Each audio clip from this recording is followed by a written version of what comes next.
Joining us once again, Soraya Lakhani, a psychologist, as we continue our series from here at Our Lady Peace in Millrise about the teen years, the junior high years, the tween years, and navigating those tricky years, Soraya. And one of the things to keep in mind, the number one thing, is you've got to have that good communication with your child. Absolutely. And I think, it's challenging because it's a time when kids might start shutting down and life gets a lot busier. So it's very easy to lose those channels of communication. So it's critical for parents to remember to find times to connect with your kids, create rituals, going for walks, grabbing a coffee together, find times to connect with your kids. And don't just communicate when you're angry, because that's often what families do, is when something happens, when there's an issue, that's when the communication channels fire open and there's a lot of emotion and there's a lot of frustration. But trying to find times to connect when everybody's calm, and creating rituals and opportunities to just be together and communicate.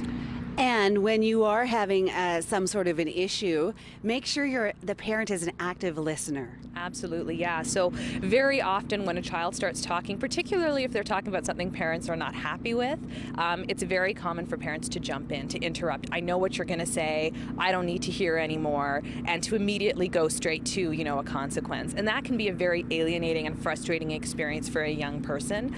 So I say, be an active listener. Let them speak their piece. Just be present with them, acknowledge their feelings. Even if you don't agree with their feelings, acknowledge and validate their emotions, and let them finish talking before you insert your own perspectives and your own thoughts. Okay, and the consequence needs to come after the conversation. Absolutely. So being an active listener doesn't mean that you can't implement a consequence. It doesn't mean it's a free-for-all for kids as long as they talk to you about it.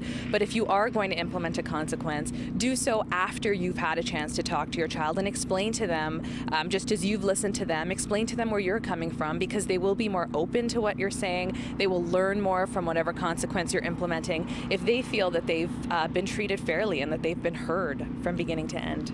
Okay, fair enough, that they've been heard. That's a key one. They have been heard from beginning to end. Some tips from Soraya Lakhani, a psychologist, talking to your teens and tweens, helping them get through the junior high years.